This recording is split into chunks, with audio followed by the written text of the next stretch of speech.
Steinar, please. Now everybody knows who you are. Yeah. I'm glad you knew. Yeah.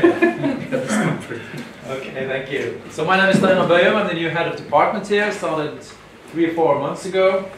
I already said welcome to, I don't know, 10 or 12 seminars or workshops like this. So I'm getting used to it now. But this one is special. This one is special, of course. It's special for me because I have a background in Wittgensteinian studies, so it is kind of special for me. Okay, so on behalf of the Department of Philosophy, the Faculty of Humanities and the University of Bergen, it's a pleasure and an honor to welcome you all to this Wittgenstein conference.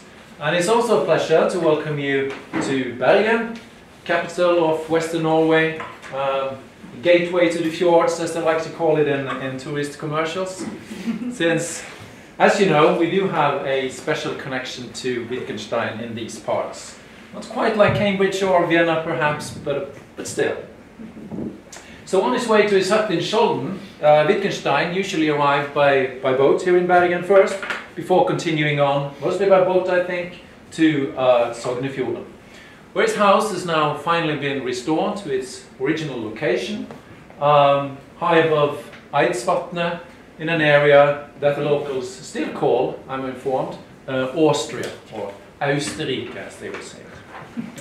Wittgenstein's final visit to Norway was in 1950, and as far as I know, correct me if I'm wrong Alois, he never had contact with any philosophers in Norway, I think. Indeed, there hardly were any philosophers. There hardly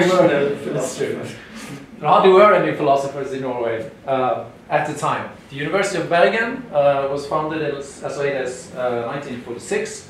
This department, Department of Philosophy, was founded in 1959. But then again, part of the reason Wittgenstein came to Norway was to perhaps to avoid philosophers. So then again, I mean, Russell famously tells this, is it a card he wrote, I think. He tells him how he tried to warn Wittgenstein from moving to Norway. It almost reads like a little poem. Quote, I said it would be dark, and he said he hated daylight. I said it would be lonely, and he said he prostituted his mind talking to intelligent people. I do hope, though, that there were some intelligent people in Skjolden and Sognefjord at the time, since my family originates from one of the neighboring villages. Sometime after Wittgenstein left, philosophers started to arrive in Bergen with the rapid expansion of the new university in the 1960s. And the first head of this department was Knut Erik Tranøy, who got to know Wittgenstein when he studied with von Wright in Cambridge right after the war. And Tranøy once said that the reason why he and Wittgenstein became friends was that they avoided discussing philosophy and instead just talked mostly about Ibsen. But hopefully at this conference we will remain on friendly terms even after 2 days of philosophy. After Tranøy, the second philosopher to be hired in Bergen was also kind of Wittgensteinian, Jakob Melø in 1960, and from then on Wittgenstein research has held a prominent place at the department. I think the very first magister thesis that was written here was called, fittingly enough for today's conference, Mathematics, Language and Philosophy in Wittgenstein's Remarks on the Foundations of Mathematics, written by Eivind Dahlseth, I think. Is that correct, Derek? Yes. Yeah. And the second magister exam was called Language and Understanding, a Critical Investigation of the Concept Elementär Sats in Tractatus, written by Harald Johannessen. I think he's not here. He'll probably, hopefully he will come later today. This was the start of a long tradition of Wittgenstein research at this department, a tradition culminating with the creation of the Wittgenstein archives in 1990, and then the publication of the Bergen electronic edition of Wittgenstein's Naturalism in the year 2000. Work first led by Klaus Wittfeldt, and then by Alois Pichler, current head of the Wittgenstein archives. Before we start, I would like to take the opportunity to thank Professor Sorin and Kevin Cahill, who's not here, fortunately, who have continued this proud tradition of Wittgensteinian philosophy here in Bergen with their project Mathematics with the Human Face, which was recently awarded funding by the Research Council of Norway. So even though universities in Norway are still quite well funded compared to in many other countries, we do face increasing pressure of securing external research funding here as well. So it means that Sorin and Kevin's efforts have sort of put me off the hook for a couple of years. So we're happy for that. So thank once again to Sorin and Kevin. And with those words, I give the word over to... Thanks very much. So I'll say a few, couple of things. I didn't really prepare any big speech or anything. First of all, welcome everyone. I'm glad to see so many of you here, if I have managed to. The first thing is, unfortunately, a piece of bad news. Kevin had to be admitted to the hospital. It's nothing very serious, but apparently serious enough to keep him there. He will not attend today, the session today. There is a very small chance he might show up, so we'll be very happy if he does, but maybe he'll come tomorrow, hopefully. Yeah. So I'll know more about that soon. And this is really a pity because it's a fully collaborative project. So my name is first just maybe for alphabetical reasons or something like that. But yeah, so we co-wrote the grant and everything was done together. Partly because our interests are nicely complementary. So I'm a philosopher of mathematics and science, interested in Wittgenstein. He's a Wittgenstein expert, interested in mathematics and science and anthropology. So yeah, so that was a very natural. And we also have our offices next to each other, so plenty of physical, interaction. So another piece of bad news is that there'll be good news soon. So is that Professor Juliet Floyd, as I think most of you know by now, so she also has a health issue, and she could not be on the program at all. So initially, we hope that she will give a talk by Skype, but things are more serious than they seem to be. So we won't have her at all. So the change in the program now. There's a handout again on the main record here. Yeah. So the change in the program, which I'm not sure if it's online already, but the change is that we replaced Professor Floyd's talk with Professor George's talk. So today at 4:45 we'll have Alexander George talk about grammar or anthropology, and unfortunately, Professor Floyd will not contribute to this conference. We'll have her later for other conferences, but not today and tomorrow. Good. So another thing is that we also replaced Professor George's talk on Friday at 4:45, as you can see on the program, with a short presentation and overview of the project, which again, if Kevin comes, then we'll do it together. If not, I'll say a few things, and then we'll have this roundtable, some discussion about what we want to do next, and if you want to be involved in the future in this project. So that's in terms of the program. Now I should also give our thanks to a number of people who were instrumental in helping us with putting the project together and being successful in the end.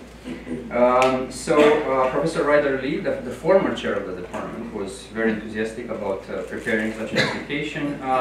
A number of people in the administration, Elizabeth Hausvik, Kirsten Bang, Lisa Smith, also our colleagues, Alois from the archives, and Simo Sopolo, our colleagues who are never tired to discuss Wittgenstein with us, Richard Surley and Harold Johansson. I don't think Harold is here, Richard is over there.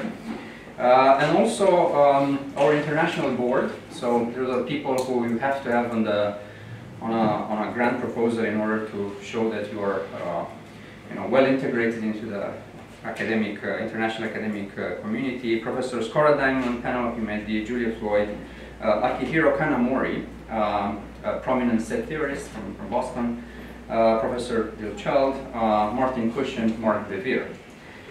So those are our international board of the project. Now, slightly more substantially, I should say that there are two motivations behind this project. I'll say more about this tomorrow, but here is very quickly something I prepared for this morning. So Kevin and I were extremely interested and puzzled by remarks like the ones you have on the slides. The idea that mathematics is after all an anthropological phenomenon in the remarks, and also this less known, I guess, point that Wittgenstein makes in the lectures.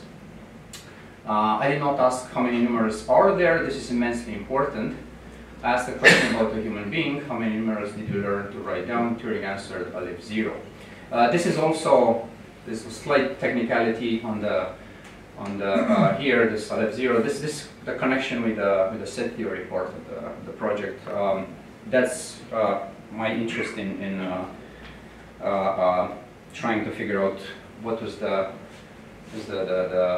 what is behind Wittgenstein's reaction to Cantor. But maybe we'll talk a little bit more about this tomorrow.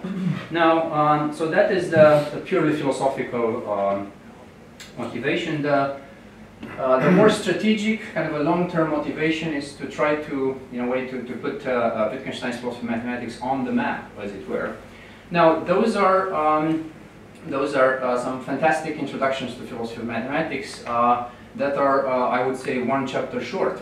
Øystein Lindebaugh, Mark Olivan, David Bostock, Alexander George, and David Wellman, also Stuart Shapiro. All those are books published and written after year 2000.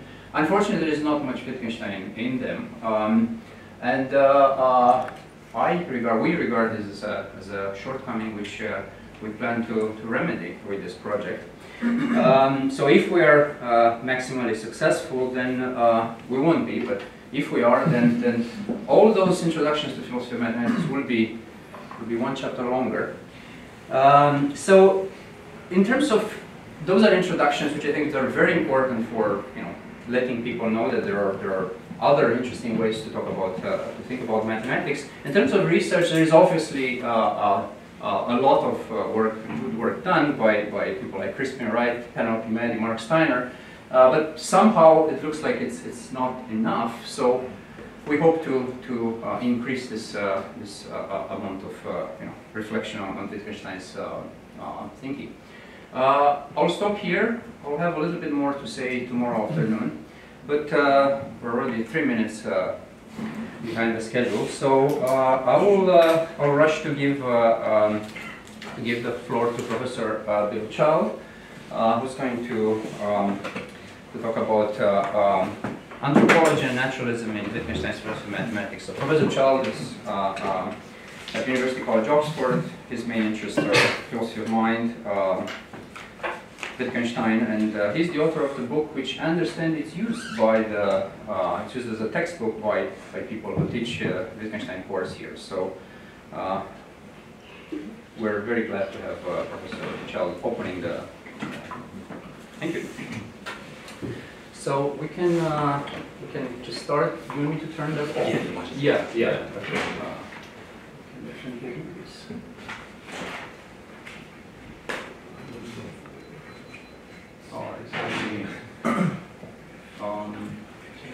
Maybe we can. Yeah, no, I can do this from here. So. And the light is very nice.